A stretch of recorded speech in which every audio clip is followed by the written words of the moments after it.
Kaiser, publisher of the Greater Wilmington Business Journal. Welcome to the Power Breakfast series, which is a quarterly event put together by the Business Journal. We've been doing these events since 2008, and each one has had between 400 and 1,000 people in the room. Today we are at the Wilmington Convention Center, our usual home for these events, but of course this is a very different Power Breakfast since we're not all having breakfast together. But we do have a lot of power in this room. Our panelists today are the four people at the center of evaluating and recommending whether New Hanover Regional Medical Center should be sold, partner with another healthcare provider, restructured, or remain in its current form. I'd like to thank WECT for partnering with the Business Journal to bring this important discussion to our entire community. Before we get going, I have a couple items to cover. First, I want to make sure everyone is aware this is the 20th anniversary of the Business Journal. We'll be publishing a special issue of our Wilmington Biz magazine in September that takes a look at what's happened in our community for the past 20 years, what we want our region to become 20 years from now, and how we get there. If your business would like to advertise in this special issue, please contact me or a Business Journal account executive. Also, if you don't receive the Business Journal or our free daily emails, you can sign up or subscribe at wilmingtonbiz.com.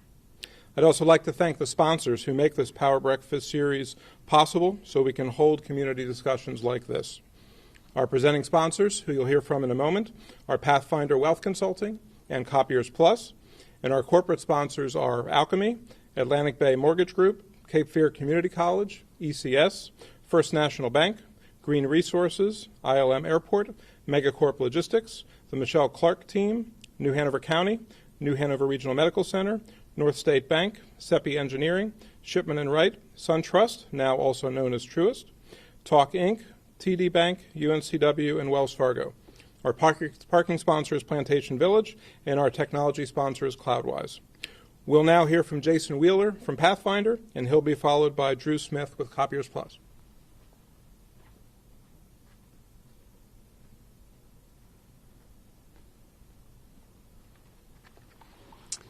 Good morning, business community.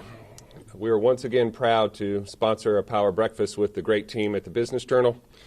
It's definitely a different format, but it's certainly one of the most important and interesting topics that we've covered.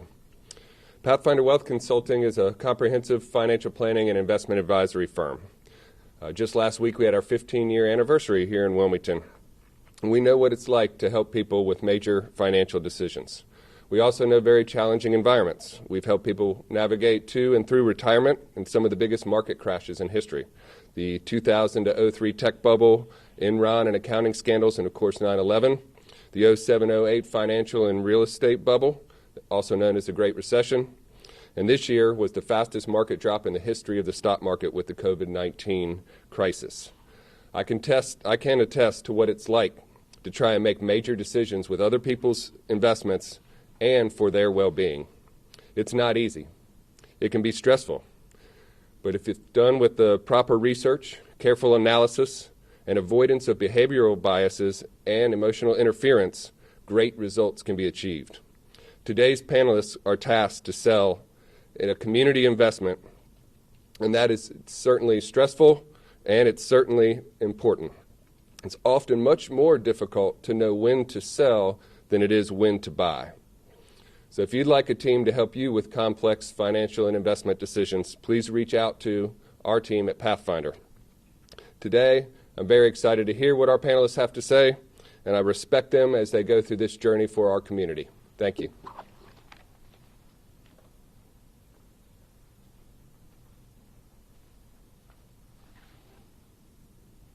Good morning. As Rob said, my name is Drew Smith, and I serve as Director of Communications for Copiers Plus. I'm thankful to be here this morning for this very important discussion on the future of New Hanover Regional Medical Center. This year has been one of disruption and has caused businesses, households, and governments at all levels to change everyday procedures in order to stay safe and survive financially. Decisions have not come easy, much like the one being discussed here today will not be. But what the disruptions to our normal has provided is a glimpse into what companies and hospital systems will need to address in their industry in order to integrate with technology and unforeseen challenges ahead. Big decisions call for expert analysis, as they can have effects that trickle across county neighborhoods or departments within an organization. In New Hanover County, we have an opportunity to address the landscape of our hospital system with highly qualified suitors and experts weighing in. And I trust that we will gain valuable insights into how to better plan for our future growth through this process, no matter which decision we choose to go. At Copiers Plus, we know the importance of offices understanding their print and paper workflow landscapes, what the costs are, and how they are able to go up or down in changing times. Through detailed analysis and collaboration with customers, we help chart a future that not only shows a path of integration for the advancements on the horizon, but the values of an organization today. I hope the conversation here today and the ones to follow keep the heart of New Hanover County citizens at the forefront, address the change the future will bring, and help unite our county with a vision of a more prosperous and healthy tomorrow. Thank you.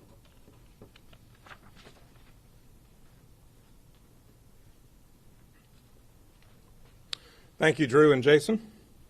If you have a question during the discussion today and you're watching on the Business Journal or WECT Facebook pages, you can put your question in the comments section. You can also text in your question. The number to send text is 910-264-8955. We'll get to as many of your questions as possible. I'd like to turn the program over now to the editor of the Business Journal, Vicki Janowski, who will moderate today's discussion.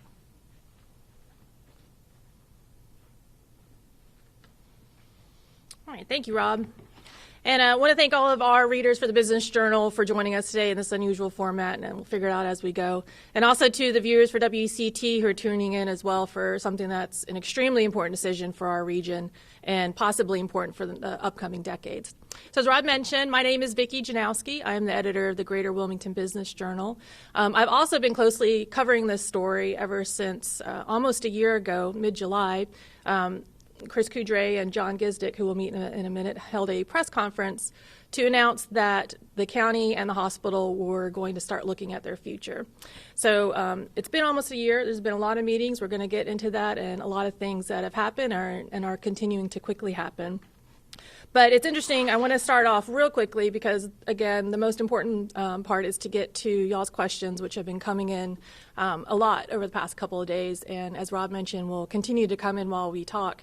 But real quick, very quickly, I want to give a brief history of how we got to here and what's been going on so that we're on the same page. It's interesting, Rob and Jason both mentioned anniversaries. Earlier this week was actually the 53rd anniversary for when New Hanover Regional actually opened as a county-owned hospital. That was a decision that was controversial, much like now. It was a decision that came in a very narrow vote from the county residents to open an integrated hospital. And it's stayed under that format as a county-owned hospital ever since. Nationally, most counties have gotten out of the business of running hospitals. There's been a lot of merger and acquisition activity in recent years. For some of those deals, it's helped improve patient care and expand services by joining up with another larger health system. And in other instances, there's been negative effects to that, including layoffs and questions over patient costs. So that's where we are now in terms of, well, what happens next? Does New Hanover Regional Medical Center, which is no longer just the hospital on 17th Street, join forces with and sell to a larger health system?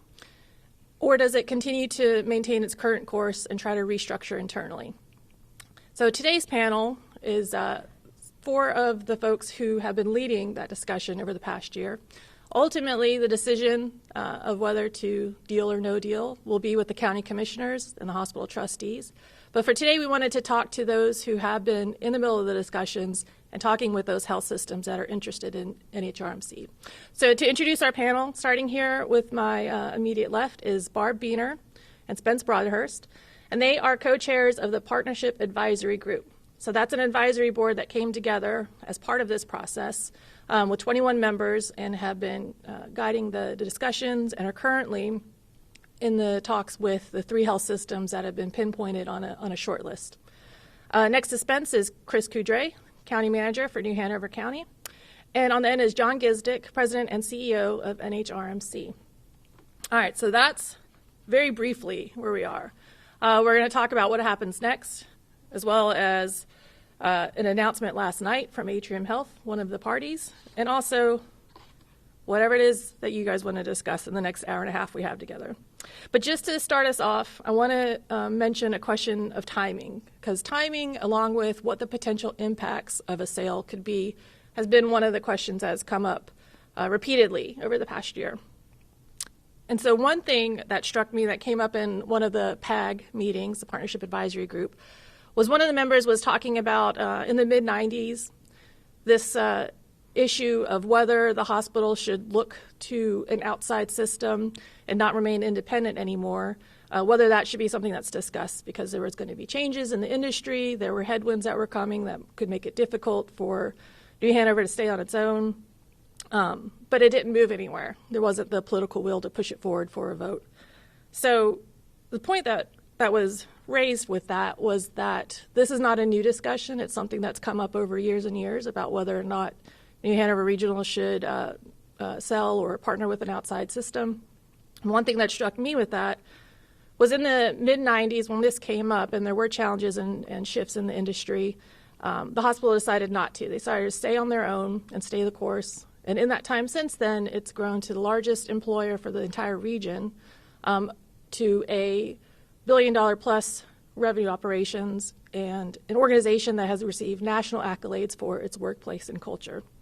So I guess my question, and we'll start with Chris and John, since you guys first brought this up last July, why is that timing? If over the past couple of decades, New Hanover Regional was able to grow on its own, what makes it different now than then?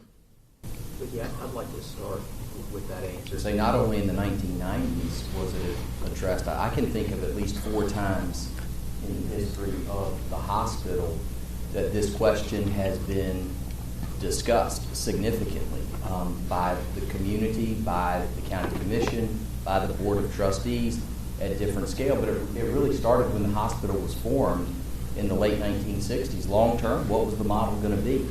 That examination happened again in the 1980s, the 1990s, and then in 2009 or 10 when there was an ask as to whether or not the county ought to consent to a management agreement with what was Carolina Health System at the time. And so now this is the 5th discussion of that. And I think part of leadership is always evaluating certainly where you are, but looking forward. And it can't be looking forward 1 or 2 years. You have to take decade examination and a multi-generational view. So it's happened at least 4 times. This is the 5th time. And no matter what happens with this process, if there is a decision to remain as we are, it's likely this examination is going to happen again. It's part of leadership. It's a part of developing a system of health care. It's about developing a system of local government. It's about developing systems of financial advising. You're always looking to the future, evaluating the challenges that are there, and determining are there enough opportunities to mitigate the risk that you can continue the course, or is there enough change coming that you can see and enough uncertainty that perhaps you have to take on a new relationship. And so that's what this has been about all along, is evaluating what is best for health and health care in our community and our region. Yeah, and I'll piggyback on Chris's comments. You know, as he indicated, this is not a new conversation. We have been evaluating this and planning for many years and trying to determine how best to secure the future of healthcare for this community and for our organization. And I look at it a little differently. You know, New Hanover Regional Medical Center, our mission is leading our community to outstanding health. And we have a vision to be a national model of excellence for all. It's a bold mission and vision. And as we've done our strategic planning over the years, we've looked at what it's going to take to live into that mission and that vision. And quite frankly, we need to do more. We need to do more to offer more services to meet the growing demands of our community. We need to do more to eliminate the health disparities that exist in our own community. And so as we've looked at what our community needs, as Chris said, about health and health care, we're planning for the future. Just like the county plans for the future as it relates to schools and roads and sewers, we need to do the same with health care. And so that is exactly what we're doing, is ensuring that we make the best decision for the future of health care in this community. Now, I do think, Vicki, it's ironic that you go back to the 90s when this question was asked. There were many other health systems around the state asking that question at the time and decades before who decided to make a change. And those are the very health systems that are now in a position to be our partners. Hey, I have another question of timing that's come up from our readers, but before we jump into the health system proposals that came back. But just a reminder to everyone watching, if you do have questions, we have people monitoring the Facebook streams on WCT, the Business Journal, where you can text your question to 910-264-8955. Okay, so another issue that's come up, and this is not the first time you all have heard this, but given COVID-19 and the unprecedented impacts of that, both on the financials of our hospital, of other hospitals that might be interested in partnering, but also the distraction and whether or not the public is able to fully pay attention and participate in this process, since because it is a county-owned facility, we're in this unusual situation where the public does have a voice in the hearings and the responses. Many times the question has come up about why is there not a pause being pushed right now? It seems like we're still on track. I believe County Commissioner White mentioned in the last meeting about a mid-July vote or discussion about the PAG bringing their recommendation for the one health system to continue negotiations with coming up. So that's in a little bit less than a month. How about that idea of why does this have to continue to stay on this track? Well, Vicki, we have heard that question before, and before I get to that, I'd like to thank you for introducing Barb and me, but I would like to reach out and say thank you to all 21 members of the advisory group. We're here representing them. These are 21 community volunteers who have poured countless hours for 9 months into this commitment, and I'm proud of every one of them. And so we're representing them here, and wish they could be here with us. To that point, the COVID-19 has been just a tragic situation for all of us. We're living with it. We're going to be living with it. But I'll tell you one thing that it did do for us. Number one, we had a pause where we could spend a lot of time looking internally and working with John on exactly the impact that it's having on New Hanover Regional Medical Center. It also gave us time to talk to the respondents and ask direct questions and let them analyze their situation. So it really turned out to work to our advantage for us to be able to work with all of the respondents, and every one of them, it gave us a chance to not just look at how they address their finances, but how does their heart beat? What's their culture? How are they dealing with their team members? Are they having mass layoffs? None did. And it really gave us an outstanding lens into these organizations of how they work and how the culture may fit with us. Financially, these are 3 well-run, financially solid, liquid, outstanding medical centers that are interested in partnering with us, and they have weathered this very well. They've weathered it with professionalism. And I think because of, as John mentioned, because of the decisions they made in the past, it gave them the scope and the depth to be able to prepare and weather the storm. So it really has turned out to be the right decision, and gave us the opportunity to look deeper into those organizations and gave us a really good look at their culture. And Barb, maybe you can help piggyback on that, because Spence was saying there's 3. So let's go ahead and introduce or explain who those are. So there was a request for proposal sent out for anyone who is interested in partnering up or interested in New Hanover Regional's future.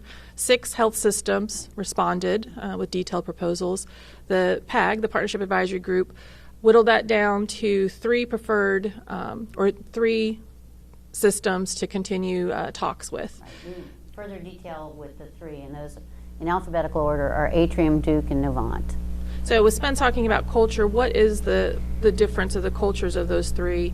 And can you talk a little bit more about why did those 3 rise to the top for you guys over the other 3? We have had an opportunity to sort of identify, starting with the strategic plan within the Partnership Advisory Group, key elements that we felt were very important. And we ended up with 18 key elements that then had subsets underneath them.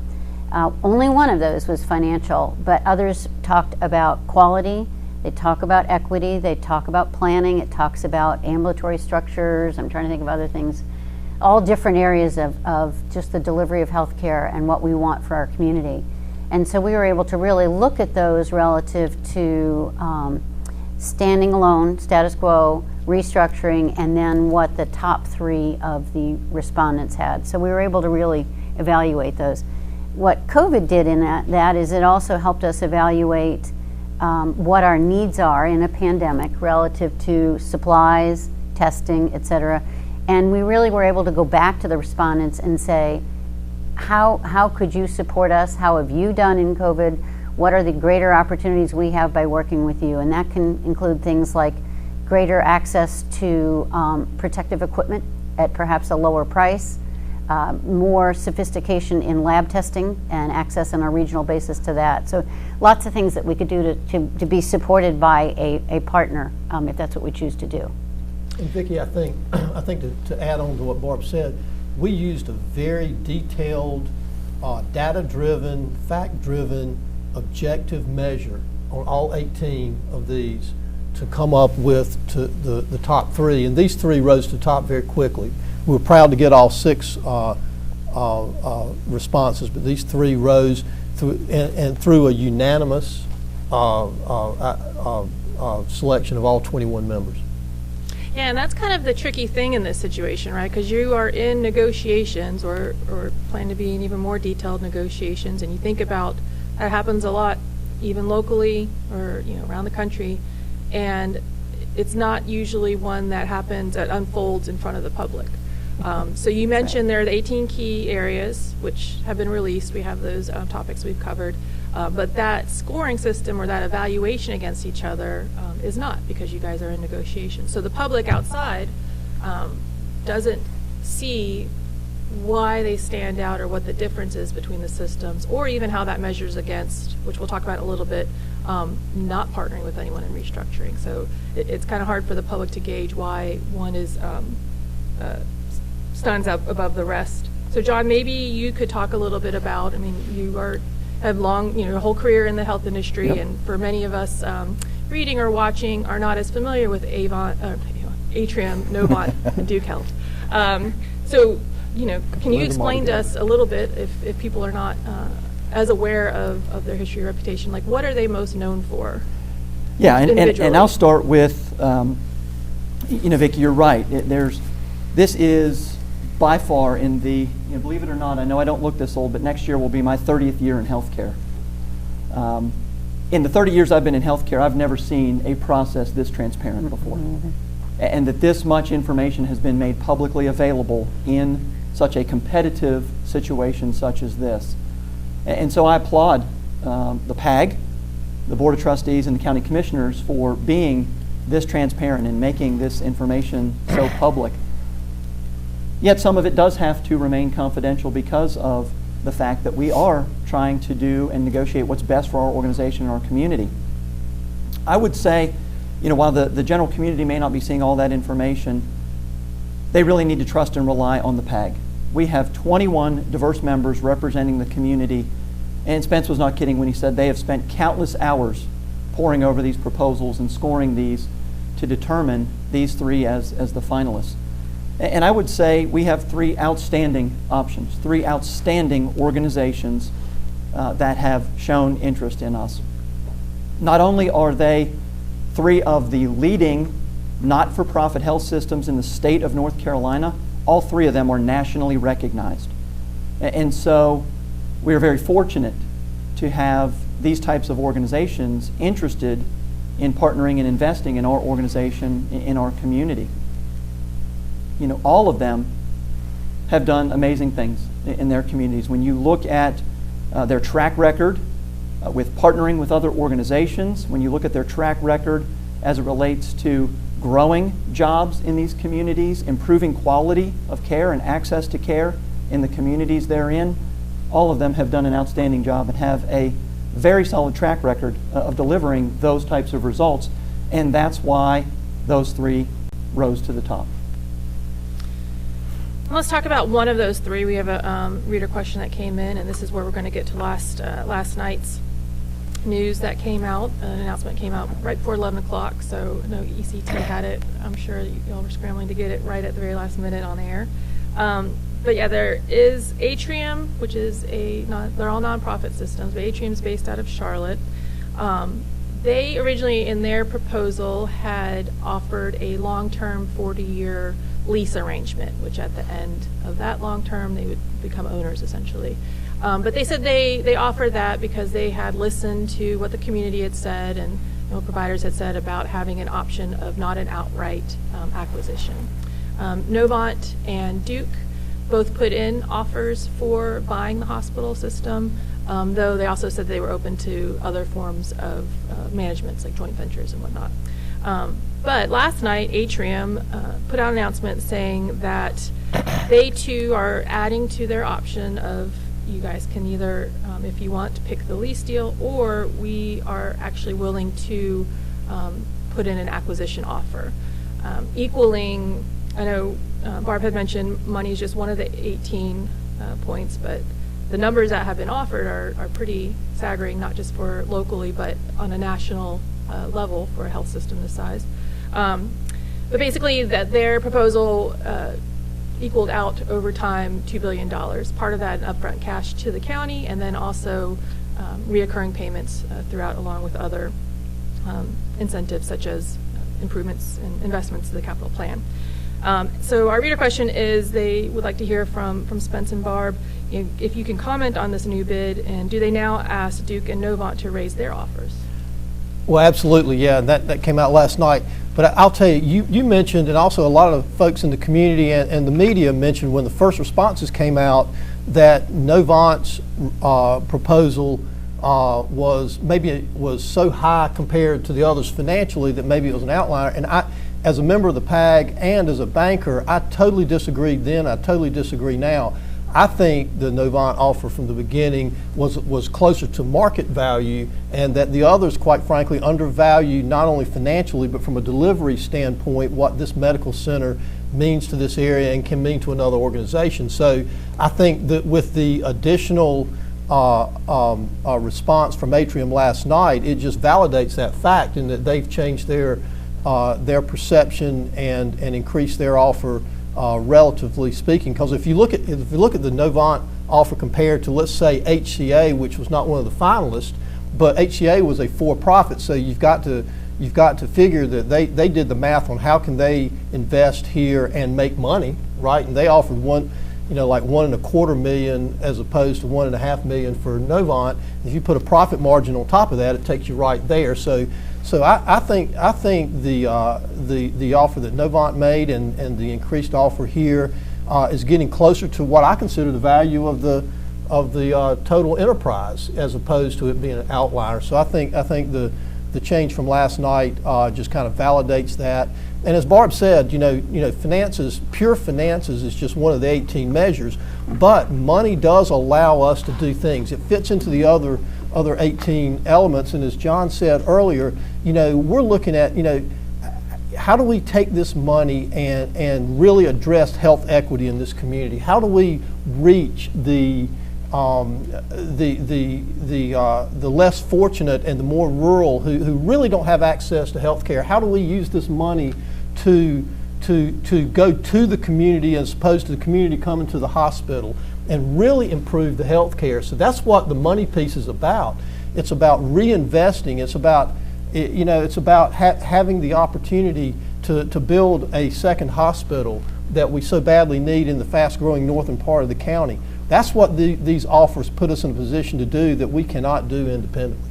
And I'll just piggyback on Spence's comments, because I think he's exactly right. In addition to validating, I think, the value of our organization, I think the other two messages that I took away from that is, one, it illustrates the once-in-a-lifetime transformative opportunity this community has to invest billions of dollars in our health system and invest billions of dollars in our community.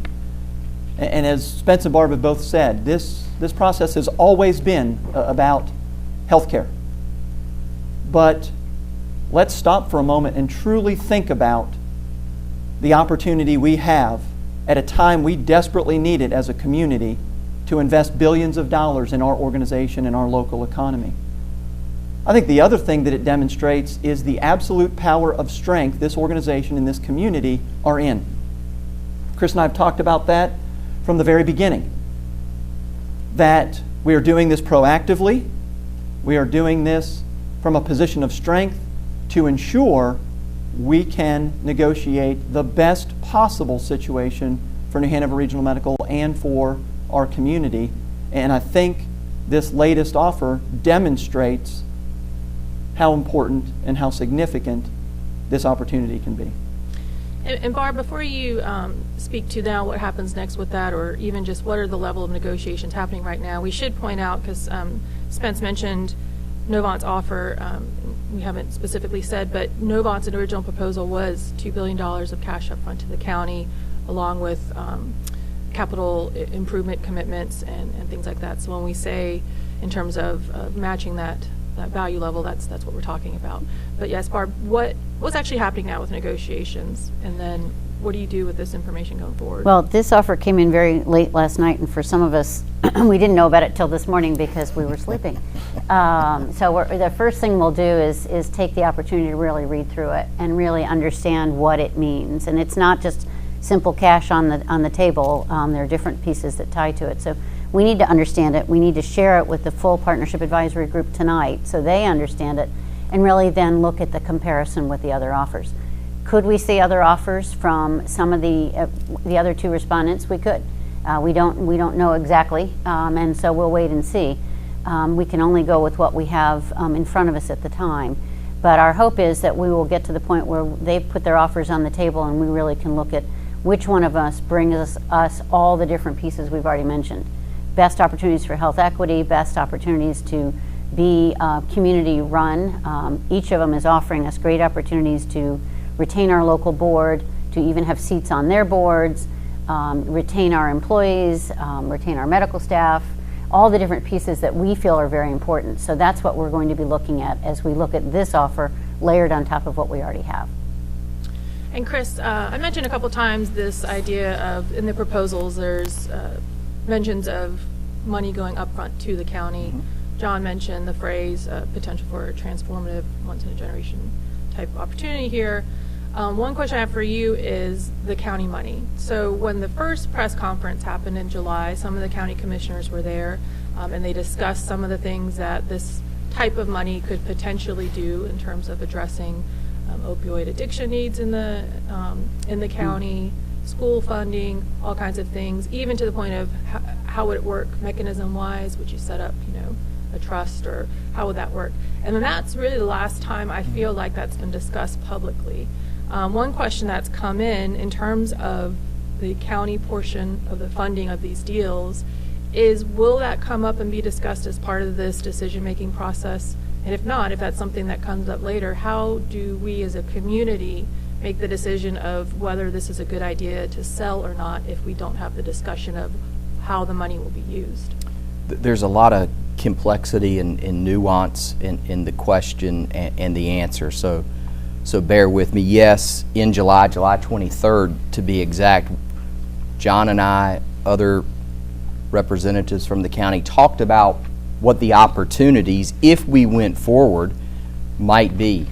Because these are assets ultimately of the county, meaning the community itself. Yes, the county holds the title, but they do it on behalf of 235,000 people. So these are their assets, their resources. And so we thought it necessary and important to talk about what could be possible. But never was that the motivation. the beginning and all along the way has been about what do we do as a community, as a hospital, to advance health in general, not just in our community, but we are now a regional system.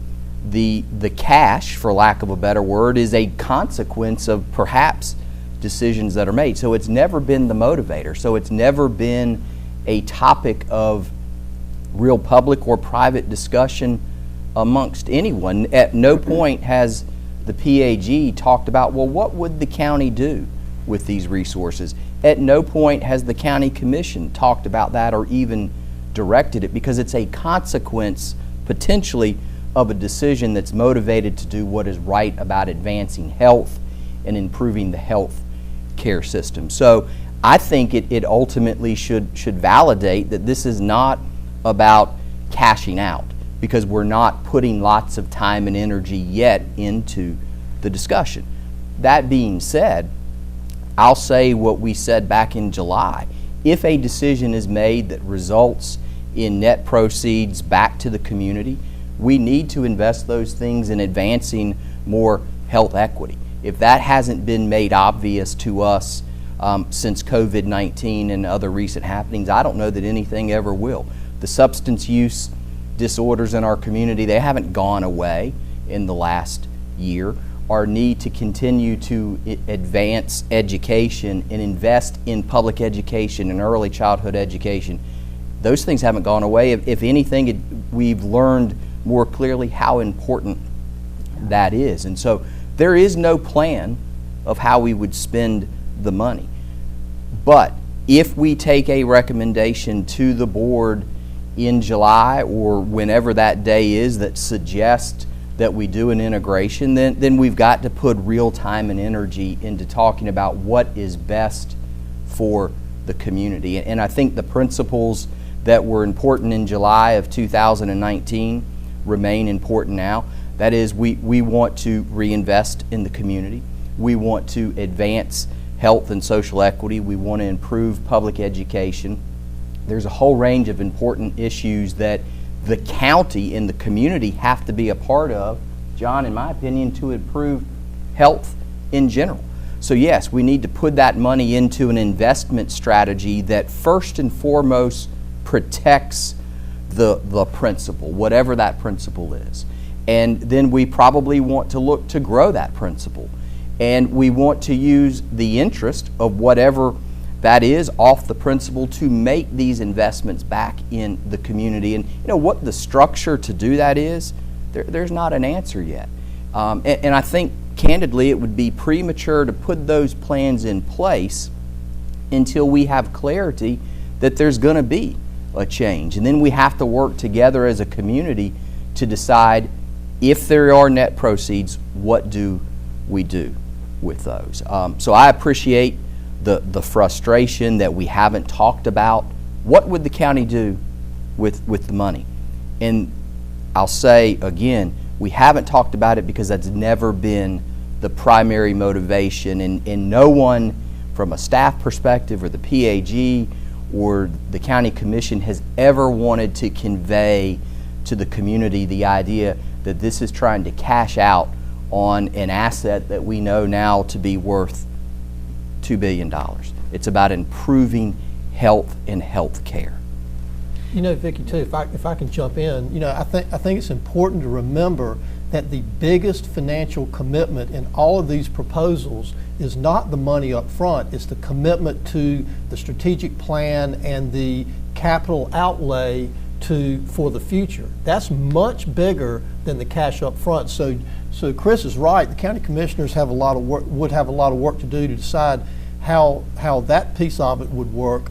But the biggest financial commitment from all three proposals is the commitment to the strategic plan and the capital outlays over the next 10 or 15 years to, you know, to, again, as I said earlier, to take health care to the people, so instead of the people coming to health care, to get into the rural areas, to get into the poorest neighborhoods, and to build a hospital in the North End that so badly needs it, and to replace the emergency room at Cape Fear with the state of the art. Those kind of things, a behavioral health hospital, those are the biggest financial commitments in all three of these proposals in addition to the money up front. Sure, and we wanted to speak more about that strategic plan and those proposed expansions in a little bit. But Chris, I just want to follow up real quick with you, just so we know, we all have straight in our heads the timeline and what might be the next potential major decisions or steps. When you say in July, if we might take a recommendation to the county commissioners, do you mean on a recommendation on a final letter of intent, or do you just mean in July a recommendation on which of the single health systems to continue negotiating with? Yes, I don't know what I don't know what it looks like. I don't yet know, as a member of the PAG, where the PAG stands. We're still going through a learning and evaluation of what is the right thing to recommend to the commission. The PAG, our leadership, presented to the board just this past Monday and certainly suggested that probably the work is beginning to wind down, and we likely will be back as an advisory group in July to make recommendations that could be keep talking, could be of all of the options, this particular one makes the most sense. It may be this is a letter of intent that should be explored more thoroughly. I don't, as an individual, know what the PAG is going to recommend. Is it going to recommend status quo? Is it going to recommend a restructuring? Is it going to recommend one of the current proposals and or to recommend a letter of intent that's yet been drafted? I don't have an answer to the question, but we need to keep the board and the community informed of where we are and what ultimately the PAG, after a year's work, believes is in the best interest of health. I don't know what that is going to be, though. Okay, and then one thing that comes up next on the timeline actually is tonight, so this is a long day for everyone, I'm sure. So the PAG meets this evening at UNCW. It'll be the first one that's open to the public in several months at the Bernie Center. But on tonight's agenda, you all are slated to discuss this idea of status quo / restructuring that has come up a couple times already this morning. And the PAG would actually, is supposed to, unless anything's changed, take a vote on how, no, they're not taking a vote on it? All right. Well, explain to us a little bit about what that is, what's being evaluated. So one, and I'm going to read this as a reader question too, because that's come up a lot in terms of, is that getting overshadowed in the talks of, these really strong proposals that came in? How's that being evaluated? So the reader question is, from the beginning, the public was told that the PAG would consider not selling or restructuring NHRMC. Where is that proposal? How can people comment on it? So I'll jump in and certainly invite others. So the first thing I would say, Vicki, is this is not the first meeting to be open to the public in a while. We have had more participants virtually than we've had in person at any of our partnership advisory group meetings. I guess I should say, yes, 3D in person. Yeah. So I think that's important, though, that the PAG has made a very concerted effort to make sure there's been significant availability to the public, whether it's in person or virtually. And I think as we're finding virtually, we can actually reach more people than sometimes we can physically. As far as status quo and restructuring, or system co as it's been referred to, I want to, as Chris said, bear with me because I want to put some context around that conversation. That conversation did not start 9 or 10 months ago when the PAG was created. That conversation started, well, it really started about 15 years ago that I can speak to when I got here, but I can tell you that in 2017, our Board of Trustees approved a strategic plan. That strategic plan was developed by a team of board members, physicians, and staff members. One of the components of that strategic plan was evaluating our governance and structure. Throughout 2017 and early into 2018, the Board of Trustees actually, using our lean principles, which is a problem-solving process improvement methodology that we have adopted for years now, our Board of Trustees went through a lean process to really address that and answer the question, what are some of the potential barriers of us achieving our mission and our vision? And our structure was one of those major items identified. We had a board retreat in 2018, had conversations with all of the county commissioners, and in 2018, that is when there was a decision between the Board of Trustees and the commissioners to explore alternative approaches. We began exploring those alternative approaches with the help of some outside consultants and attorneys that the county was able to hire, and we looked at restructuring, System Co, as it's been referred to. And so throughout all of 2018 and 2019, we explored those options with the Board of Trustees and the Board of Commissioners and looked at the possibility of status quo and or restructuring. We came to the conclusion late in 2019 that restructuring is certainly a better option than doing nothing, but that it may not go far enough to address all of the restrictions and issues our health system is facing to deliver on that mission and vision. And that's when the Board of Trustees and the County Commissioners began talking about what are the next steps. Do we need to evaluate other options and opportunities? And that's what led to the announcement that Chris and I made almost a year ago about exploring a partnership.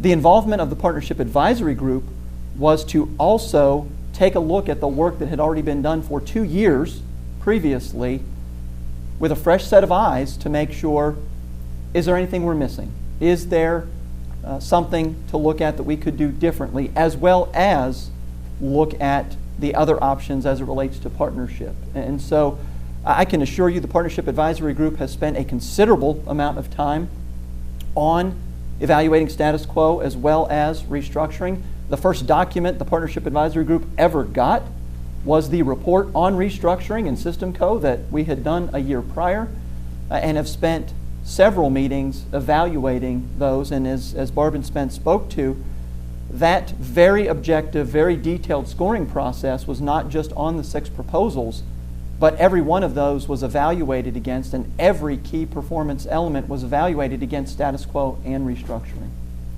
And I should say restructuring is kind of like a strange term, so we should explain that to folks. But basically what we're talking about is some of the limitations that people, the hospital leaders feel that you have as a county-owned facility. You could get around that by doing things like, for example, becoming a hospital authority, or just basically removing the liability from the county, but not also partnering or selling to an outside one. So real quickly, Chris, and then we want to move on to potential I wanted impacts. to add to what John said, so I'm really just going to echo and be redundant, but I think maybe we have forgotten about all of the public meetings in the fall of 19 where we were, as a PAG meeting, and the things that were being put out there, limitations on access to capital, scale, those are all things that are part of the evaluation of status quo or restructuring known as System Co. I would argue that when all is said and done, with the meetings that began in October that are continuing now, some of them in closed session, there won't be anything that is evaluated more than status quo or restructuring, because we've done it publicly. Everything that's been happening in closed session, and the law effectively requires it in the context of healthcare, has been laid out against the proposal's status quo or restructuring. So I'm asking people to trust me, but maybe don't trust me, trust Spence and Barb. They can affirm that there's probably nothing that will have been evaluated more than staying as we are or moving to some incrementally different model. And tonight, in open session, what we'll do is we'll take status quo, restructuring, and a sort of summary, if you will, of the 3 respondents' proposals and measure them against each other one last time. And that really will take everything we've done in the last year plus the prior reports that were provided to us, so that we really can look at those and compare them, so that we really understand value and opportunity within each one. Okay. All right, let's make sure we move into some scenarios of what happens under a sale. So there's a lot of questions about potential impacts, and people want to know what it might look like. So Let's move into our choose your own adventure portion of the panel talk. So let's assume there's a sale to one of these three systems. For one, let's assume again that this is a sale that people in the community can get behind. You guys think it's a good deal, all these good things happen, everyone seems comfortable after integration with this particular system. What prevents this system and this nonprofit system, because all three of these finalists are nonprofits, from reselling or changing ownership down the road to a for-profit or another health system that we as a community are not so happy about? Well, that's a fair question, but I think the key is in our evaluation is really understanding the heartbeat of the organizations we're talking to, understand their culture, understand where they came from, understand how they deliver the services, understand how they do the business. And we have spent, I don't know how many hours doing that. I mean, we've had, 12, 15 virtual visits. We've had 3 on-site all-day visits. We've gotten under the numbers. We've got under the hood, so to speak, on how they do business. So I think the most important thing we can do is to understand potentially who we may be partnering with. And we are committed to doing that, and we've done a lot of, so much work along those lines. And I think that answers a lot of the question there is, who are you doing business with? Where did they come from? How did they start? What is their directional strategic plan? What are their plans for the future? And so we have done all that.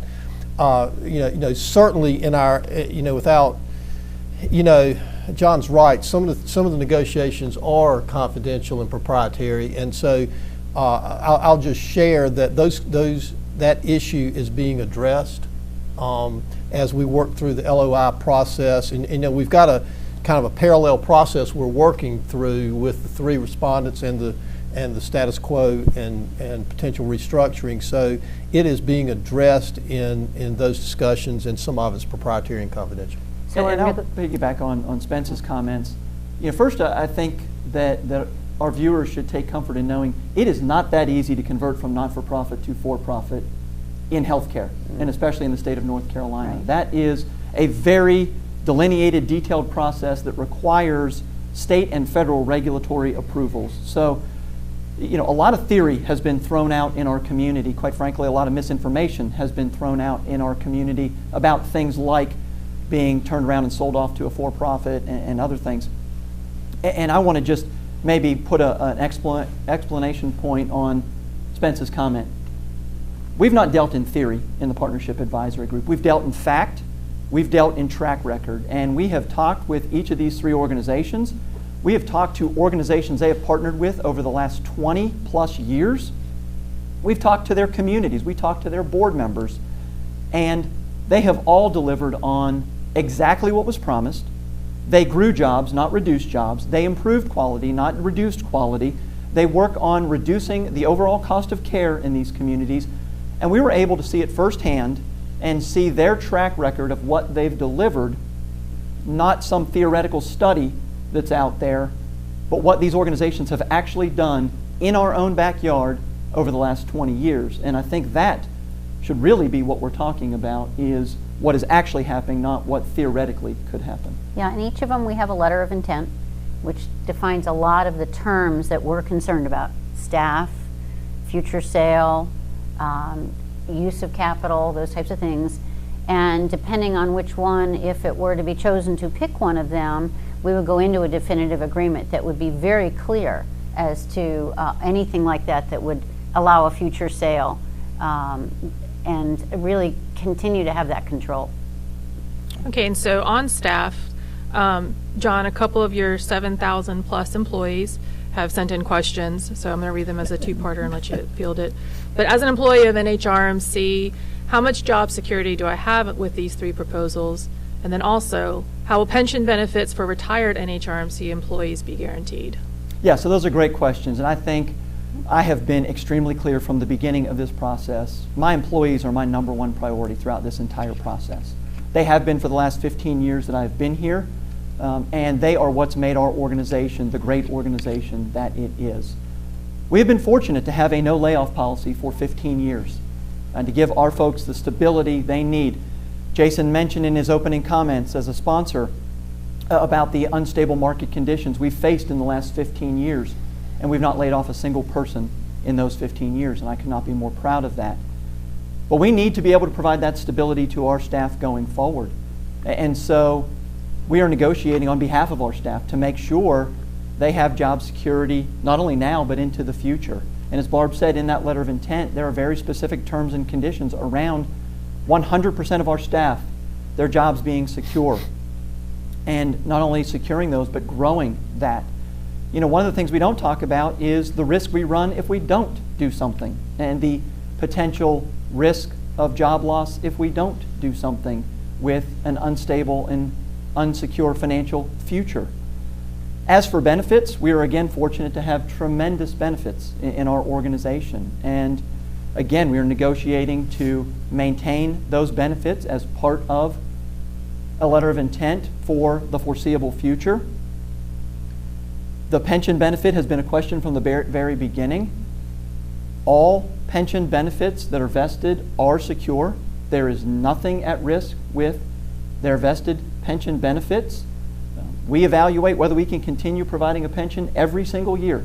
We are one of the few organizations and one of the few health systems left in the state of North Carolina that offers a pension. We are lucky that way, but that may not always be financially feasible whether we partner or don't partner. And so their benefits as far as pension are absolutely secure, and what happens with the future of a pension, quite frankly, is unknown whether we partner or not. And here's one thing I've never really thought about, but NHRMC has a police department, which Yeah. not all the systems do. So how would that work under a change in ownership if it's for a system that doesn't have hospital police? So I believe all three of our respondents do actually have a similar corporate police or hospital police department, as they're called. It is actually a special statute under state law that provides for places like universities and health systems like ours to have that type of law enforcement in place. And so I don't see that changing that approach whatsoever, but it's a great part question. of our employee base. Yeah. Okay.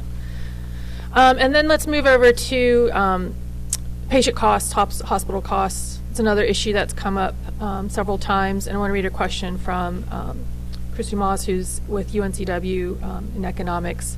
He had a question from himself, not from the university. But he raised this point, but let me go ahead and read it. How exactly would the buyers, lower costs or raise revenue, or both, to make money from the acquisition? I'm very concerned that these will be the outcomes of the sale in terms of examples of whether there be layoffs or lower quality of care. And then if the buyers have a miraculous idea for improving the quality of care at lower cost with no profit to themselves, then just tell us, we'll do it ourselves, and thank them, and maybe even give them a dedicated space in the L-shaped lot. I think John's probably more qualified to answer this than any of the rest of us, but I will say that it's important to understand the long-term nature of not-for-profit hospitals as opposed to a for-profit hospital. You know, they don't deal. We've delved into this very deeply in our due diligence, and have gotten very comfortable with their culture and how they manage that very issue. In that they don't have a corporate quarter-to-quarter culture. They've got to meet profit hits every quarter. They look very generationally into the future, and all three have missions and values similar to ours at New Hanover Regional Medical Center of delivering care. And so their vision is very long term. It's not a profit vision. It's not a return vision. And so I think that helps kind of balance what they're potentially paying for our facility and how they'll manage it in the future. But I think John's probably much better qualified. Yeah, so Spence to is do that. absolutely correct. And as a matter of fact, all three in the extensive due diligence we've done talked about the return on investment as improving health in the community.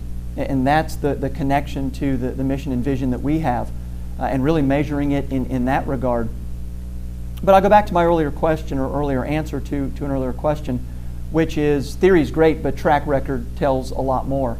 And so we've been able to ask that very question around what is the track record of all three of these organizations, and they've each been able to demonstrate to us that they have been able to deliver on economies of scale, economies of skill, economies of scope, bringing expertise to the organizations they partner with, being able to reduce the cost. I mean, it's why something's cheaper at Walmart than it is at a mom and pop store. It is scale. To the cost question, all three of these organizations are focused on lowering the cost of health care. Let's be real, health care is expensive no matter what. And we are moving into a new era of health care where we are transitioning from volume to value, from getting paid for every procedure we do to getting paid to supporting the health of a population. All three of these organizations are on that journey, and quite frankly, they are further ahead of us on that journey. We're doing a great job with our accountable care organization and some of our efforts. We were able to reduce the admission rate by 14% last year for the Medicare population. We were able to save Medicare $5.5 million. These organizations have a much larger scope and population that they are dealing with. They have an infrastructure in place to help us do what, unfortunately, we can't do on our own. Even if they tell us how they're doing it, we can't execute on it at the level of scale they can. And so they are also working with many of the commercial payers, Blue Cross, United, Aetna, around the state, and have very innovative, value-based contracts with those payers to incentivize reducing the cost of care, not increasing the cost of care. Again, we've seen it firsthand through demonstrated track record versus theory. And I guess I'd add that each one of them really recognizes how far we have come to be a tertiary regional healthcare system. And they all recognize in some way, when they may not use the same word, but that we would be a southeastern hub or a southeastern key location beyond just being a simple little hospital. And that allows us that opportunity for growth in programs, because they're all acknowledging supporting that as we grow in the future for what our needs to keep care close to home. And then Professor Dumas also has another question about patient privacy, patient data, and whether that's being part of the discussion as well, since patient data can be a valuable asset for a hospital. But his question is, will that remain confidential, sold to third parties? How will those be protected in terms of each potential buyer? Yeah, so that's a great question. And fortunately, or maybe unfortunately, depending on how you want to look at it, we all health systems are subject to the same laws when it comes to patient privacy. Those are federal laws, and so absolutely nothing would change with patient privacy, data privacy, and everything we have in place as it relates to that with any of these potential partners, because those are federal level mandates. This is Chris Dumas. Yes. I know Chris very well. His comment about parking, UNCW, we definitely have challenges of parking when we're over there. I will tell you that that's not the worry as we look to provide services across the region and really decompress on the 17th Street location as well for many of it. So I think from that perspective, the fact that we will be able to provide services in the region with access to capital that allows us to go outside of New Hanover County, we wouldn't have the parking issues that Chris referenced as well too. So I think they're great questions, but they've been well thought out in the strategic plan and how we really can meet the needs of the region. Okay, let's talk a little bit more about the strategic plan that's been referenced several times in the discussion already this morning. Those who have maybe not followed along with every meeting or discussion throughout the past year might not be familiar with what that means. But obviously you guys have fielded this question a lot as well about the strategic plan, which is a plan that lays out the future, particularly in terms of capital investments for the system. And another major component, as Spence mentioned earlier, was not just the offers themselves, but also which each of the three systems have committed for that strategic plan and implementing it and constructing. So those also go into the billions plus range. But there are also varying offers for how much of that strategic plan cost they are offering to cover. So a couple things with that strategic plan. Once again, I know you guys, we've talked about this before, But of the systems that bid, that put in proposals, how much of that strategic plan, which is not public, did they have access to? Do they see? And if they've been able to see it, why can't the public, since it outlines the future direction you at this point would like to see NHRMC grow?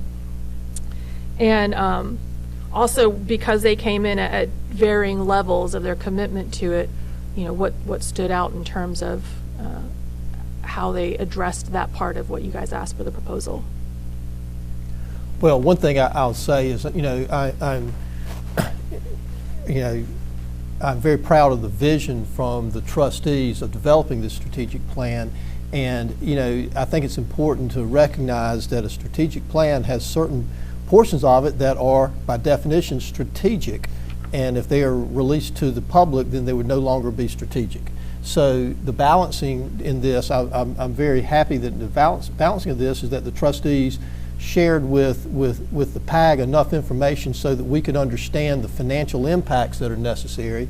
And I believe through the data room, that same was shared with the respondents. But John, you probably can touch on that a little better. Yes, I think balance is a great word that Spence used. Obviously, we do not want to put our organization at a competitive disadvantage in this process. As Chris outlined, status quo and restructuring are still on the table. Those are still options that could be chosen. And if we choose those, we don't want to have given our competitors all the information and put us in a competitive disadvantage. And so we had to find a balance of presenting enough information from our strategic plan, our master facility plan, for them to understand the depth and breadth of that, the work that went into that, all of the staff and physicians and board members that were part of developing all of that, for them to get a comfort level enough to put in a meaningful bid, but at the same time to not put us at a competitive disadvantage. And so I think that, to your question about the varying degrees of commitment, a strategic plan and a capital plan are living, breathing documents, or should be living, breathing documents, in my opinion, that are evaluated every year, that are assessed for changes in market conditions. Our strategic plan and our capital plan will evolve because of COVID. That is a natural process we go through every year with our Board of Trustees, with our organization, with our providers, to look at that strategic plan and the capital plan and evaluate that and assess what needs to change. That's what these organizations do as well. And so I would fully expect that while the dollars will be committed, that they have put in their proposals, and we will make sure those are guaranteed in writing, what those dollars are spent on may evolve over time, because your strategy and your capital needs evolve as market conditions and industry conditions change. Okay, and I'm seeing several questions about Atrium real quick, and I do want to get to the other systems before we run out of time, but we've pointed this out before, but maybe not everyone watching might realize that there is a there's an existing relationship already with Atrium and NHRMC in terms of managing the physician group. John, you yourself came from what was then Carolina's Healthcare, now called Atrium. So there is some questions about if Atrium is not chosen as the person to make a deal with, what happens to those relationships? How does that get disentangled? Also, John, your role of having been with them, does that create a conflict? And then finally, there is a question from someone who watched the Atrium presentation. So each of the three systems made video presentations last week. We included links to the videos and recaps on them on the Business Journal. You can watch them if you haven't seen them. But they had mentioned, this existing relationship. So their question is, when they talked about all the things that they might do with cancer, cardiology, and other clinical areas, expanding if they come here as the buyer now potentially, why hasn't that happened already then, since they already have a relationship here? Yes, I'll try to remember all three of your questions. I was going to say, I counted 4. Yeah. So I'll start with me. Quite honestly, that question is laughable. The fact that I came here 15 years ago to New Hanover Regional Medical Center as a vice president, and 15 years later, so I came here 15 years ago knowing I was going to become CEO and that Jack Bartow was going to retire 13 years later, and that this was all going to happen. Just seems laughable to me. I've been in this community 15 years. I've been at this organization 15 years. I raised my family in this community. I have been through hurricanes, ice storms, and global pandemics in this organization. No one could love this organization or this community more than me. And so, no, there's absolutely no conflict. I will always put the needs of New Hanover Regional Medical Center first and foremost above everything else. Now, with that clarified, we do have an existing relationship with Atrium. We have two existing relationships with Atrium, as a matter of fact. They manage our physician group and have for 10 years, and we also have a strategic services agreement with them. I like analogies. I liken it to a Costco membership, where we pay an annual fee and we get access to shop there through their group purchasing or through capital. And that has been, both of those have been a very mutually beneficial relationship for more than 10 years. They've been a good partner for us in those relationships. When Hurricane Florence hit, they were there for us. When COVID hit, they were there for us. As far as those other services and service lines, those are not part of the existing agreement. There are limitations to our current agreement with Atrium that do not support those types of services, again, which is why we're looking at other alternative models and approaches to partnership with each of these three organizations at a different level than the current level of partnership that we have.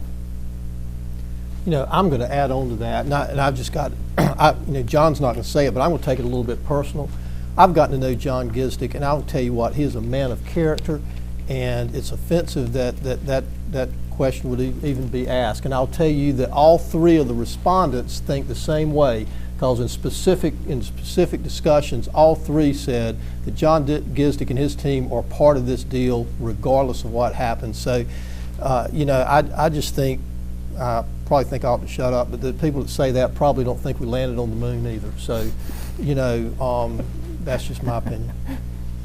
All right, on that note, I want to point out we've got a 15-minute warning, probably about 50 questions we're not going to be able to get to here, but I do want to point out, and we'll mention this in the coverage today, that there is a public hearing, which is required by state law, that's scheduled for Monday at the county courthouse, and so they will be once again in the hot seat and fielding even more questions there.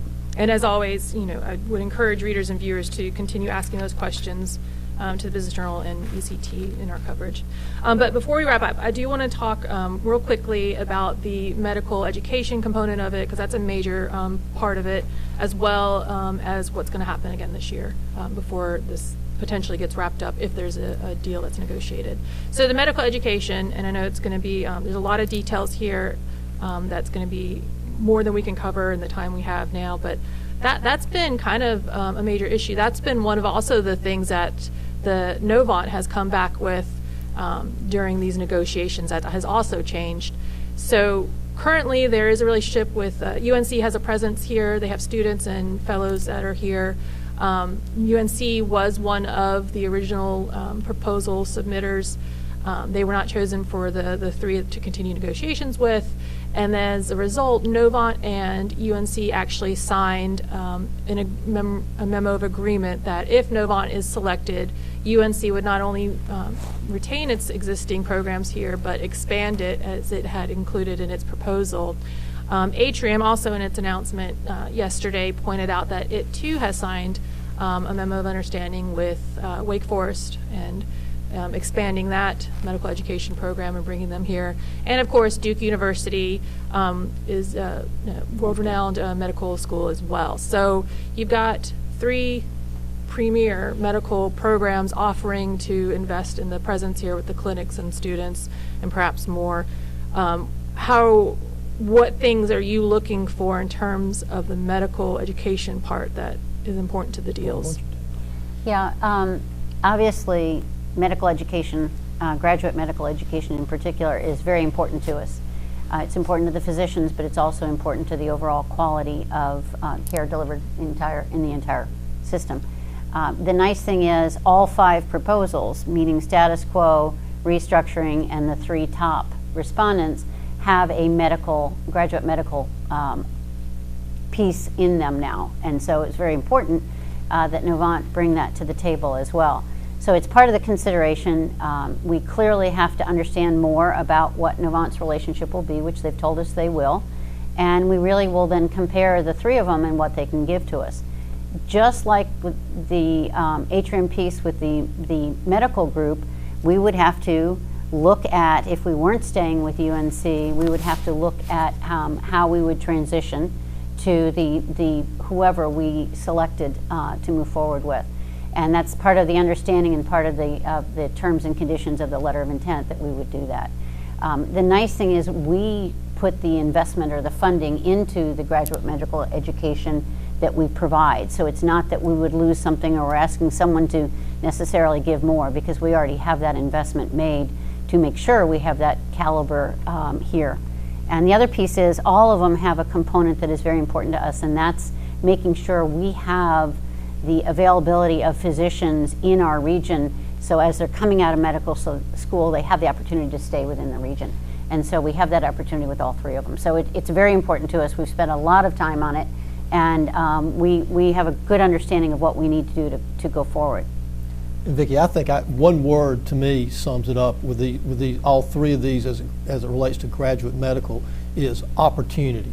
This whole process has stirred up opportunity of we've got such a great relationship with UNC right now. How can we make that relationship, or relationship with Duke, or relationship with Wake Forest, a better graduate medical opportunity, expand options, and those discussions are going on. Good point. And as we go to the LOI, and if we go to an LOI and to a definitive agreement, those conversations will continue. I think it's just an opportunity, regardless of which three we end up. If we end up choosing one of those, it's just an opportunity for us. Agreed.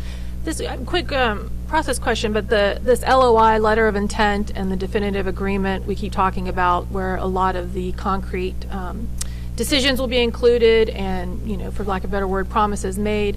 Does the public get a chance to read through those, and if so, what point before the final decision is made, if one's going to be made? Yeah, the process is, we have responses, right? Responses are non-binding. So we've got responses that outline, create a framework and a foundation. Then as we're moving forward with all three potential respondents, all three potential partners, we have three separate LOIs that we're working, and it's simply taking the non-binding responses into a more concrete, somewhat binding letter of intent for all three. And at some point, if we choose one and choose to execute it, then you go from there to a definitive agreement, which becomes a contract. Then it's real, so to speak. And it's the same information, the same skeleton, the same foundation, but at each level you just build out the details. So that's how the process works. And that final definitive agreement, again by state statute, that final definitive agreement will have to be posted publicly for at least 10 days before the county commissioners can take action on it. Just like throughout this entire process, there is the potential for some information to potentially be redacted in case there is some competitive or strategic information in there. But to date, there has been little, if any, information redacted. And so ultimately that will be made public. Yeah, Vicki, I think that point needs to be hammered home. Everything about this process, the proposals, very little redacted. If there is a final contract to be executed between the county and the Board of Trustees and a new partner, every bit of that is going to sit in the public square for view. That is actually one of the benefits of being a county-owned hospital going through this process, is that the law requires, unlike any other set of transactions in healthcare, the law requires this amount of disclosure. And as an individual, as a public administrator, I think that's good. And then just to clarify though, but the letters of intent with the three health systems, that will not necessarily be released publicly before it's whittled down to a single system to negotiate with, correct? I wouldn't anticipate that. Again, it's a competitive negotiation where we don't want to put ourselves at a competitive disadvantage. If there is a recommendation to partner and accept an LOI, then I would believe ultimately that LOI would become public once it's executed by the county and by New Hanover Regional Medical Center. Okay. I started off my opening remarks talking about how New Hanover Regional started and how that came out of a very tight vote with the county residents. This process, the modern day process, does not require, and there won't be a resident vote on it. But there have been several questions about why can't this decision be made after the county commissioners election in November. 3 seats are up for re-election. 2 of the sitting commissioners are not running for election. So in theory, this would be a more direct way for voters to have a say in what happens next with the future beyond just the input that they're having now through comments and feedback. So what is the downside of postponing a final decision until after the elections and the new commission comes in? You know, we've been talking about this for a year, and the conversation hasn't changed, and we've been very deliberate in the advisory group. We've had a clear schedule, and we committed from the beginning that we were going to take as much time as necessary to get this recommendation right. But at the same time, we recognize that now's the time to ask these questions. You know, 3 years from now isn't, next year isn't. Healthcare is changing so dramatically and right in front of us, as John mentioned earlier, that we need to be asking these questions right now. So, you know, the advisory group, we're not working on a political timeline. We're not working on a county commissioner timeline or an election timeline. We're working on what is the right thing to do for this community and getting our recommendation out. And we set up our timeline 9 months ago, and we're pretty close to it. And so we're going to stick to it, and we're going to leave the politics to somebody else. Do you think that the industry conditions or the negotiation leverage that you have now would change, though, if it took until January to do? I certainly think it could, but I think, again, we're not talking about waiting from now to January. We're talking about we started a year ago, right? And so, again, the important thing, I believe, is that we do our due diligence. As you mentioned, it's not for a county vote, so we, as the 21 members of the advisory group, take our responsibility to the county and frankly, and the voters and the taxpayers, even though we're not elected, very seriously. We're the due diligence arm of this process, and we take it very seriously. We've been doing due diligence for 9 months, and we're continuing to do it. We're going to do our job on the right time frame and deliver the recommendation that we feel like we committed to do 9 months ago. Okay, I want to wrap up with a question, John, put you in the hot seat to roll us out here. But as we move forward and the discussions are on these 3 health systems, Atrium, Novant, and Duke, can you just leave us with, particularly with your perspective and all these conversations that you've had, what differences do you see between those 3 health systems, particularly with the different cultures? Well, so, I think that we have 3 tremendous opportunities before us. To me, as we've talked about, looking at the track record of each of these organizations, looking at the medical education component, looking at what they've been able to accomplish from an access, value, and health equity standpoint, we have 3 tremendous opportunities. So to me, I do have to agree with Spence. The Partnership Advisory Group has done a tremendous job. Obviously, looking at this, having spent my career in healthcare, coming with 20 other people who really haven't spent as much time in healthcare. Hey, wait a minute. Some. Hey, wait a minute. They have done an absolutely tremendous job, have taken this extremely seriously, have done an unbelievably thorough and thoughtful analysis of all of this, and I could not be more proud, and quite frankly, this community should be very comfortable with the great work that the Partnership Advisory Group is doing. To me, as we think about status quo versus restructuring versus any one of these 3 partners, it's about securing the future of healthcare. It's about achieving the mission and vision of New Hanover Regional Medical Center on behalf of Southeastern North Carolina. It's about leading our community to outstanding health. It's about this community and our organization becoming a national model of achieving excellence for all. We've talked about our strategic plan. We've looked to the future. We see a need to do more, to provide more access to care, a need to do more as it comes to health equity and reducing health disparities in our community, a need to do more in reducing the cost of health care for everyone. We have an amazing organization, and we have a tremendous transformative opportunity to do what's best for the future of health care. And I look forward to the PAG's recommendation as we decide how best to achieve the mission and vision of New Hanover Regional Medical Center. All right, well, I want to thank all of you guys for joining us today. As I mentioned, today's going to be a very long day for a lot of people. So thank you to the panelists for answering all these questions, and hopefully for continuing to answer more that come in the coming weeks, and from myself as I continue to bug you on these other issues. So next steps, there will be, if you came in late, I haven't been on Facebook, so I don't know how the viewership's been going, but I see that there's been a lot of activity and comments, so that's great. Have the discussion continue.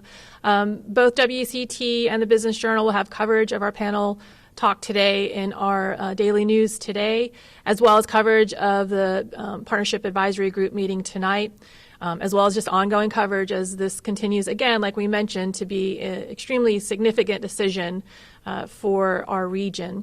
So we recommend you tuning in there. If you missed part of the video, you can continue to see it on our Facebook page, WCT's Facebook page, and WECT.com. I mentioned this earlier, but from the county's side, there will be a public hearing at the county courthouse on Monday, and tonight's PAG meeting at UNCW Burney Center. But with that, I want to thank all of you guys for viewing and watching and submitting such great questions. We'll see you hopefully next time, perhaps in person, but if not, it's good to know that this format works too. So thank you very much.